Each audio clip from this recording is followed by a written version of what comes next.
eu sou a Rose Ramos, aqui da Match IT, e hoje convidei uma tech buyer muito especial para falar com a gente sobre o tema FinOps, TI ou cultura. Essa tech buyer é a Cláudia Sefrin, ela é gerente de FinOps do Grupo Boticário e recém soube que é embaixadora da FinOps Foundation no Brasil. Tudo bom, Cláudia?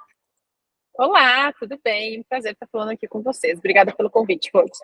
Imagina, obrigada eu. Quem diria, né? Quando a gente se conheceu lá na Laiob, né? Bobcats, a gente ia estar aqui hoje conversando sobre tecnologia. É verdade, a vida dá muitas voltas, não é? Muito bom esses reencontros. Muito bom, muito bom. Cláudia, eu queria que você se apresentasse um pouquinho, né? Contasse um pouco da sua experiência.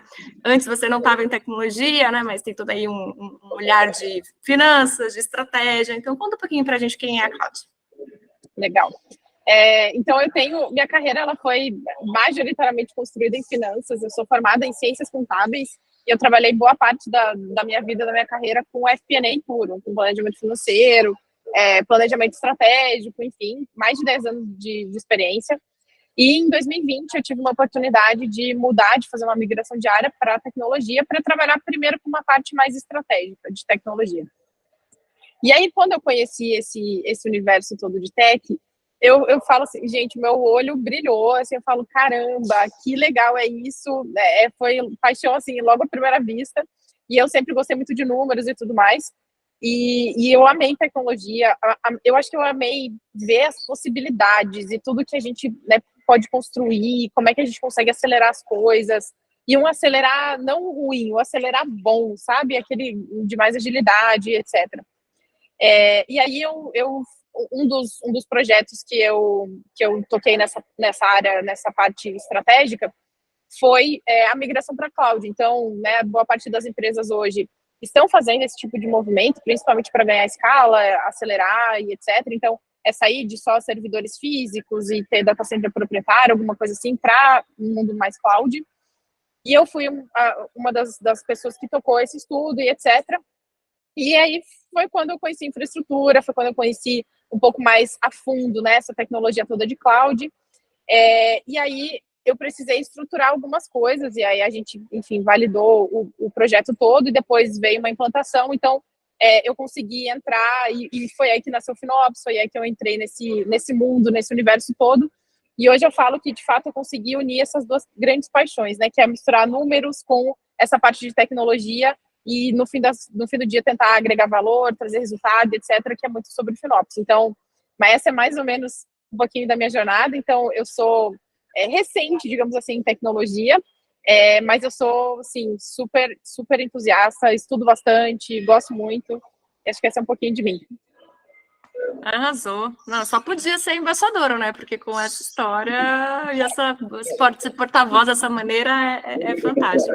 Então, vamos tentar começar do começo dos conceitos, porque FinOps não é um termo tão tradicional, um termo relativamente novo. O que tem por trás, né? O que isso significa? Como definir FinOps? Legal. Eu considero que FinOps hoje é como se fosse uma disciplina. Então, não necessariamente é um cargo, uma função, né? Apesar de eu acreditar em time centralizado e tudo mais, de você ter uma área que cuide disso, mas FinOps é muito mais como uma disciplina. Isso quer dizer que FinOps precisa estar permeado, né, pela companhia toda, e não só centralizado, né, num time. Mas, falando um pouquinho, né, mas o que é esse tal de FinOps, então?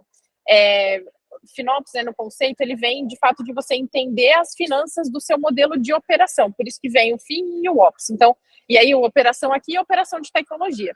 Quando a gente fala de modelo de operação de tecnologia, o grande modelo de operação hoje é o modelo em cloud. Então, é você conseguir operar em nuvem, etc.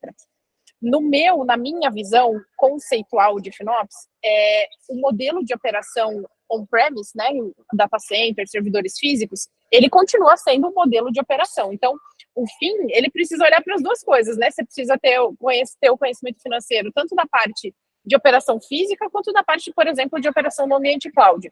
Então, o FinOps, ele vem para dar esse olhar e casa, né, essas visões de números, essas visões financeiras, com essa visão um pouco técnica, que vem do ambiente cloud. Então, é você conseguir, por exemplo, chegar ao nível de saber quanto custa o meu produto digital, a minha aplicação, quanto custa o meu website, por exemplo, no consumo de cloud e tudo mais que você precisa para deixar ele de pé.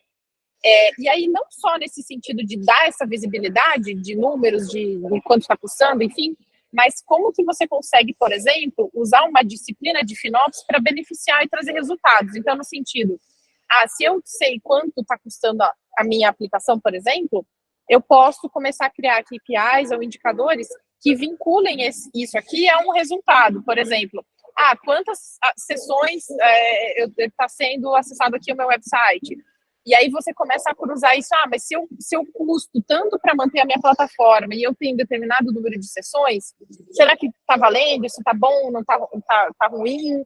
Como é que eu posso ganhar eficiência? Como é que eu posso trabalhar melhor com a infraestrutura para garantir um melhor resultado para mim? Então, eu acredito muito que FinOps, além de conseguir dar essa visibilidade, etc., que é o primeiro passo, vai muito além disso. Vai, de fato, de você, depois de entender esses números e ver, de você conseguir transformar eles para dentro do resultado do seu negócio, para entender aonde estão as possibilidades de eu agregar valor aqui dentro. E aí, sejam com otimizações, seja pensando em indicadores diferentes, olhando para eficiência e etc. Então, eu considero que FinOps é essa disciplina toda.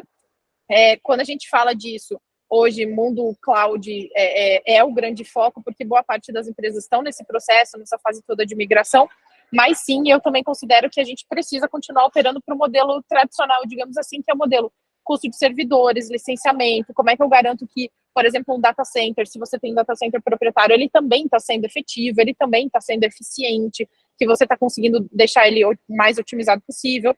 Então, é esse olhar todo da operação de tecnologia, esse olhar financeiro de operar tech. Bem legal. Vou fazer uma pergunta bem leiga, tá? Ops, então, não entram os investimentos de projeto, por exemplo, a rentabilidade de projetos. É sempre o custo da operação, da manutenção, da expansão, mas não um CAPEX, alguma coisa assim, não entra no olhar de FinOps.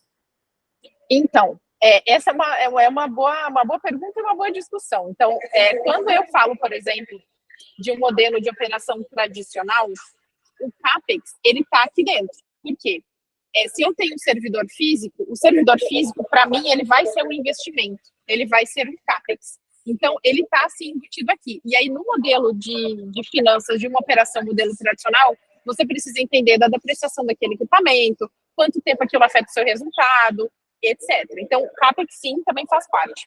Quando eu falo de cloud, existem mecanismos hoje, e aí são mecanismos mais contábeis financeiros, que você pode, por exemplo, tirar o custo de uma despesa de cloud e agregar aquilo para dentro do seu CAPEX, olhando muito numa visão de pesquisa e desenvolvimento, de inovação. Então, tudo aquilo que eu estou testando dentro do meu ambiente cloud, eu posso argumentar que aquilo, de fato, para mim é uma inovação, é um projeto que pode vir a agregar no futuro.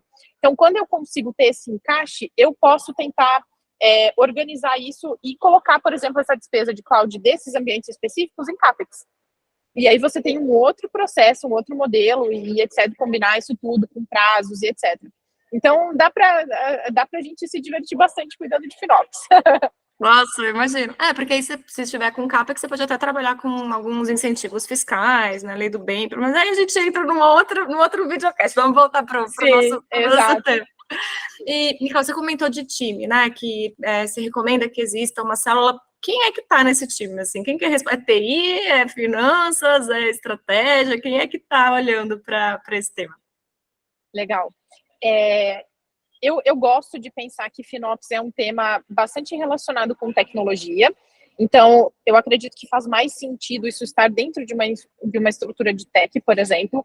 Porém, a integração, a interface, as trocas com finanças, elas são muito, muito, muito frequentes e precisam estar bem, bem alinhadas. Por quê? Porque no fim do dia, o resultado, quem cuida geralmente é um time de finanças, que coloca os números, plota, vê os indicadores e tudo mais. Porém, os inputs e como é que vai se comportar aquele modelo e etc., porque exige, sim, um olhar técnico sobre aquilo para entender as flutuações, como que o ambiente cloud cresce, por que cresce, o que acontece, etc., eu entendo que ganha-se mais quando você está dentro de uma estrutura de tecnologia, porque você consegue ser mais assertivo nesse modelo de previsão, por exemplo. Então, num olhar de estrutura, eu acredito bastante no modelo onde FinOps está vinculado com tech, porém com uma interface muito grande e bem alinhada com o time de finanças. E aí, assim, quem faz FinOps? Quem cuida, né? Onde está? E aí que está o grande ponto. FinOps precisa, de fato, ser uma visão cross. Não dá para ter só uma pessoa, só um time, só alguém olhando ali para os números e dando reporte. Não é assim que funciona. Então, como disciplina, FinOps precisa, de fato, permear por todos os times, por todas as áreas, por todos os canais de negócio, por exemplo. Porque quando a gente está falando, de fato, em otimização, em agregar valor e etc., não adianta você ter só um time ali centrado, olha, esse aqui é o seu número, você está consumindo tanto e você pode reduzir o seu custo. Tá bom, ok, legal, obrigada, né, pela visibilidade. Mas não é só isso, não é esse ponto. Então, de fato, quando você consegue cruzar essas fronteiras, né, e disseminar tudo isso, descentralizar tanto a visão quanto a responsabilidade, né, o ownership, eu acho que é muito mais efetivo. FinOps fica muito mais efetivo quando você tem, de fato, essa descentralização. Não é fácil fazer isso, claro, mas é necessário que, pelo menos, as pessoas dos times de desenvolvimento, os arquitetos, os engenheiros, que toda essa galera técnica conheça conceitos de FinOps, saibam o que é operar otimizado, saibam como conseguir remodelar mais a sua aplicação, o seu modelo, para que aquilo possa ser, de fato, mais eficiente. Então, eu acredito muito nessa visão cross. Legal. E aí a gente tem o título aqui, né, do artigo, que é TI ou cultura. Onde é que entra a cultura aí na hora de montar esse time? Assim, como é que funciona essa escolha dos diferentes atores que vão participar? Tem que ter, além do conhecimento técnico, alguma característica de mindset específico? Legal. Então, eu gosto de pensar que, para a FinOps, assim, principalmente quando a gente fala de grandes empresas, que é legal você ter uma estrutura centralizada de FinOps, que vão ser as pessoas que vão estar ali dando os guides, pegando os números, montando os reportes, as visões, trabalhando e etc. E aí essas pessoas, elas vão trabalhar, né, nessa descentralização e nessa cultura e etc. Em empresas menores, talvez não seja uma realidade assim tão factível, você ter só uma área específica para conseguir cuidar. Então, aí aqui o ponto você pelo menos precisa ter alguém, um sponsor do tema, que vai ser a pessoa ali que vai estar indicando, mostrando os caminhos, né, mostrando, cara, aqui tem possibilidades, isso é o que está acontecendo, esse é o nosso cenário e etc.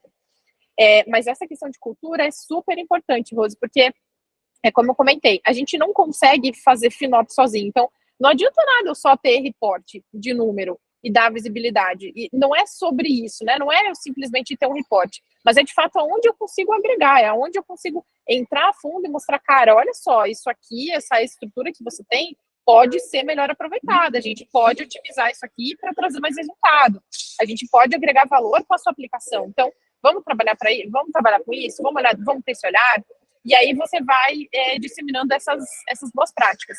E aí aqui vai muito... são vários passinhos, né? Então, um primeiro ponto, eu acredito que ele é, de fato, a visibilidade. Então, quanto mais pessoas você consegue fazer com que elas tenham acesso aos números e vejam o que está acontecendo, entendam qual que é o cenário, quando está funcionando a aplicação, só por este fato, você já está criando um pouco dessa cultura. Então, porque hoje...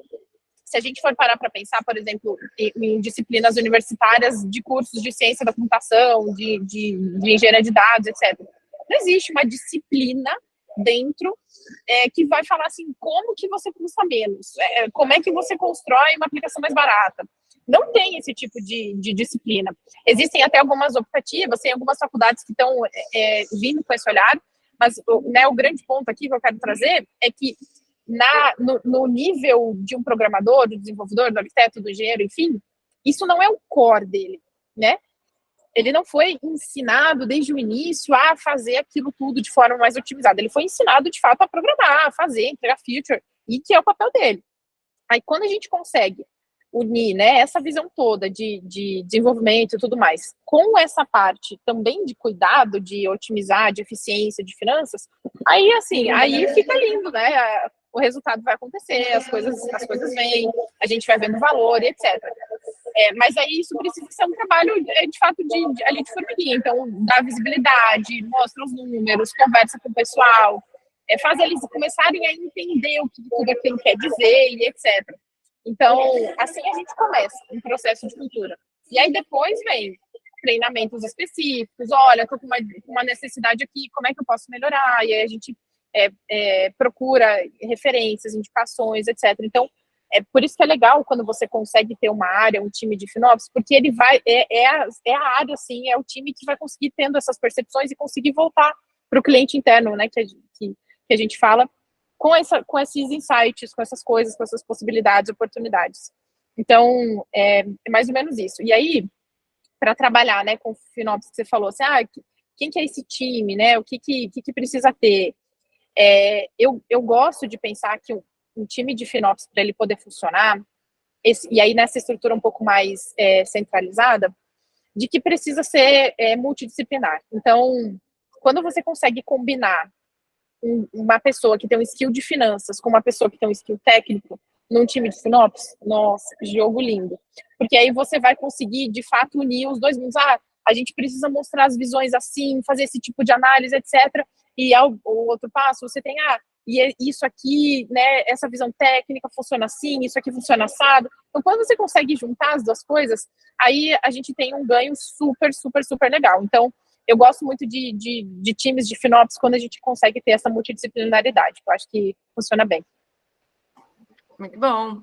Então, no olhar de cultura tem a sensibilização, né, a parte de, talvez, reforço, treinamento, e vou pensar um pouquinho em reconhecimento, né, você trouxe muito a palavra resultado, e aí eu queria entender o que é resultado de FinOps, do ponto de vista da empresa, o que a empresa ganha com esse esforço, mas, eventualmente, é algo do ponto de vista do profissional também, que se mobiliza para, né, para fazer acontecer, assim, quais são os ganhos, né, o rewards aí do trabalho. Legal. Quando eu penso, então, numa estrutura de FinOps, uma disciplina, e como é que ela pode agregar valor, assim, tem alguns caminhos, né, várias possibilidades, mas, de fato, é você conseguir ter o seu modelo de operar a tecnologia de forma mais eficiente possível. E aí, o eficiente, eu gosto de pensar que você precisa garantir algumas coisas, né? 3 principais. Então, que você está tendo uma operação que tem escala, que está segura, que você não vai ter problemas de tempo de processamento, nem nada assim, que você não vai ter lentidão, etc. Então, que você tem que ter uma aplicação boa, né? Em resumo. Você precisa ter, daí entra um pouco do ponto de vista sustentável, mas aqui o sustentável não necessariamente só o verde da coisa, mas o sustentável no sentido de governança. Então, você tem uma boa documentação, está tudo organizado, você consegue garantir que você tem um modelo de operar que está funcionando, que você tem alertas, você tem visibilidade, etc. E garantir que a parte financeira também está alinhada. Então, além de você conseguir ter, por exemplo, uma aplicação bacana, que está operando, funciona bem, tem escala e tudo mais, que está bem documentada, que está segura, que tem monitoramentos, que tem alertas, e que é eficiente financeiramente falando, você tem o melhor dos mundos.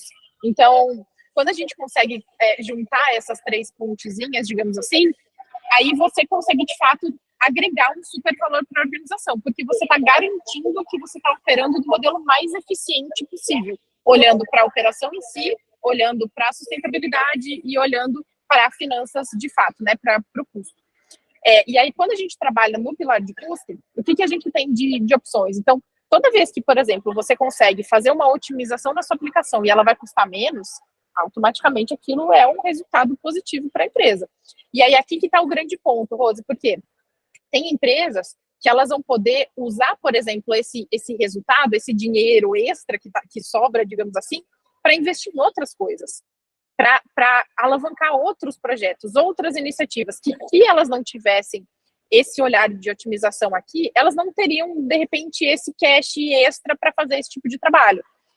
Ou não, ou empresas que assim, já estão mais maduras, etc., então, numa visão bem mais de lucratividade e tudo mais, e quando você, obviamente, diminui o seu custo, por cloud ser boa parte ser despesa, ser OPEX, automaticamente você vai melhorar o EBITDA da empresa e tudo mais. Então, a conta, ela é muito boa quando você consegue colocar foco. E aí tem várias maneiras de você fazer isso. Você pode otimizar, você pode remodelar, por exemplo, uma aplicação inteira, e aí você precisa mexer em arquitetura e tudo mais. Você pode trabalhar com otimizações mais simples, então garantir, por exemplo, que todos os recursos que você está usando em cloud estão estão sendo utilizados 100% do tempo que eles precisam, e etc., que você não está deixando nada ligado que não precise, garantir que você está conseguindo operar nos diferentes provedores de nuvem, nos modelos de compras mais eficientes. Então, cada provedor de nuvem tem a sua particularidade, tem seu modo de operar, tem um tipo de precificação diferente para cada um dos tipos de serviço. Então, aí você conseguir entender quais são os melhores preços, os melhores modelos de compra para determinados serviços dentre os provedores de nuvem, para eu saber, então eu posso rodar nessa operação, eu posso rodar esse tipo de serviço que vai, para mim, vai agregar mais, vai custar menos.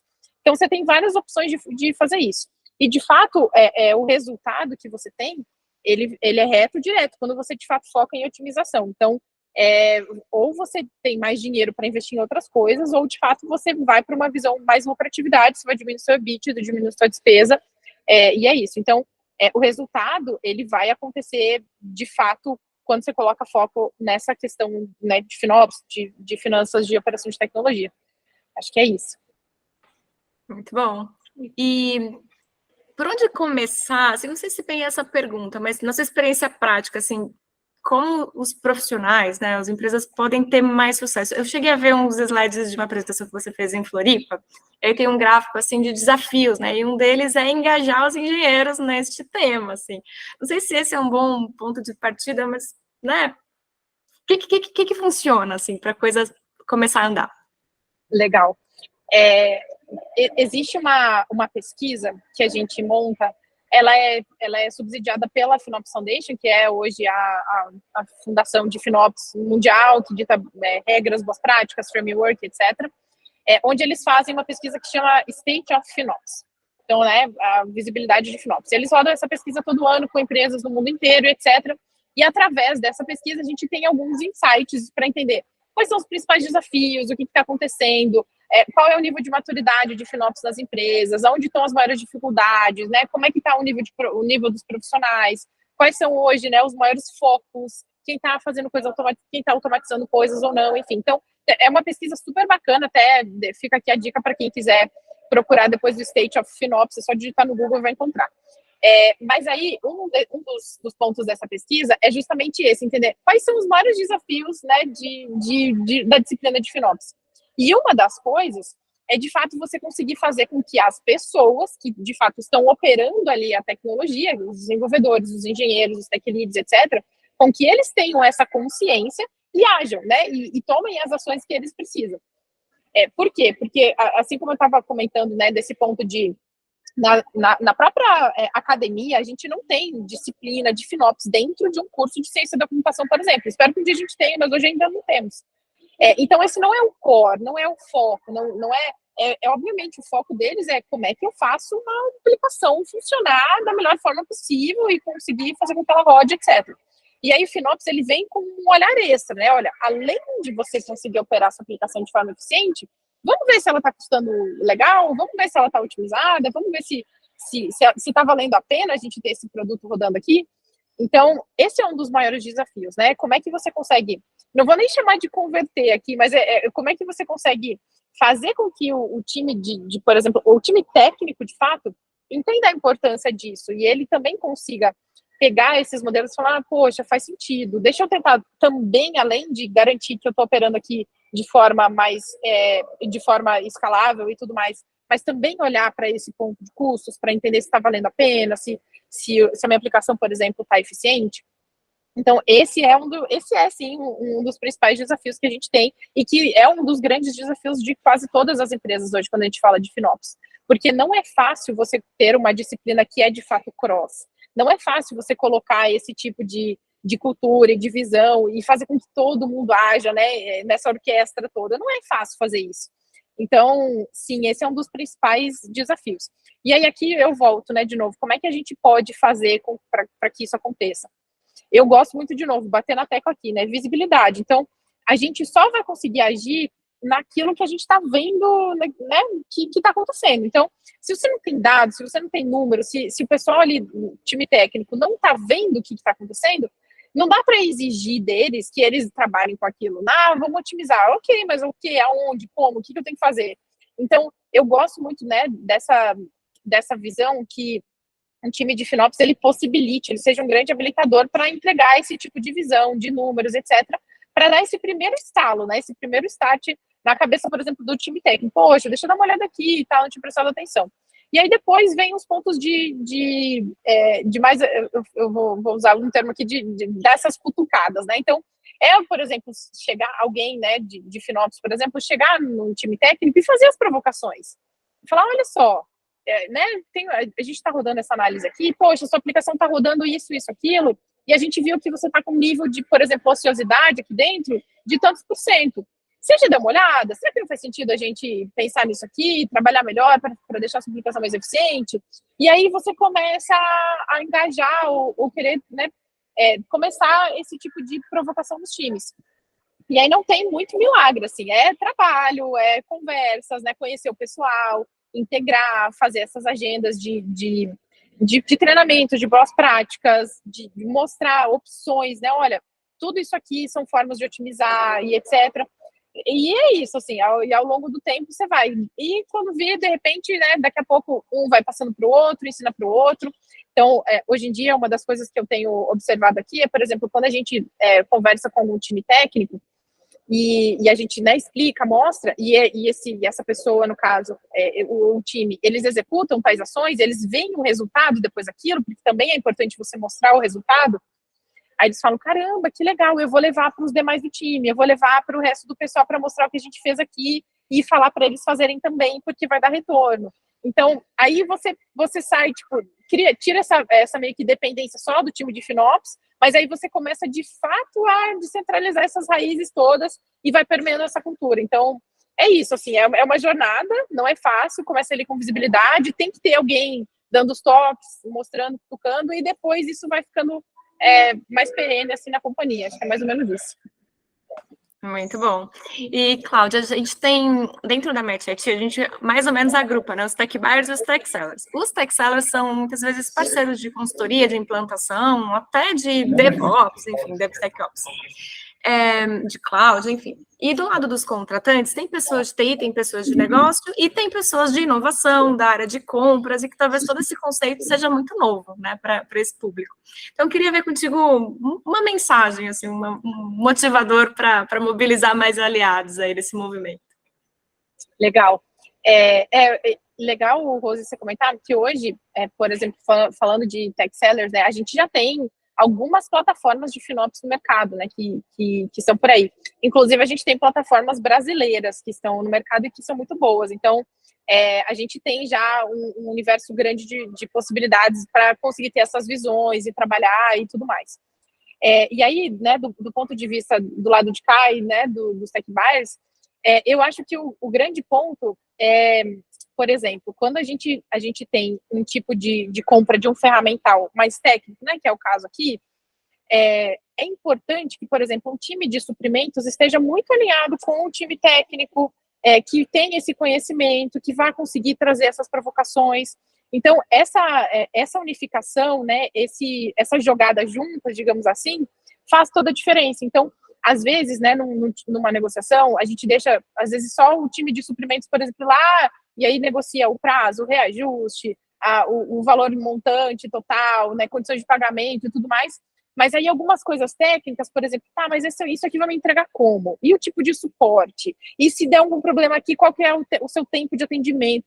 Algumas questões que são mais específicas, podem ser que elas fiquem de lado. Então, quando você consegue colocar na mesma mesa o time de suprimentos, junto supply, suprimentos, né, depende de cada empresa como chama, e o time técnico ali, o time de tecnologia, enfim, que vai conseguir olhar para esse ferramental, aí eu acho que você consegue ter realmente uma negociação muito ganha-ganha, porque aí, de fato, você vai estar conseguindo alinhar várias visões.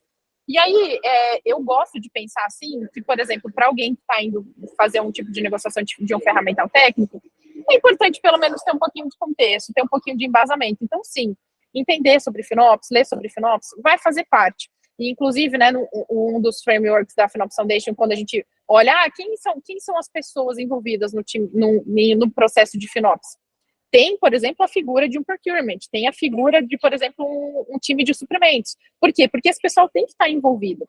Eles precisam conhecer, eles precisam entender essas especificações para poder ajudar também os times técnicos né, e ter essa conjunção aqui, para que a negociação seja, de fato, boa para todos os lados. Então, acho que é isso, em resumo.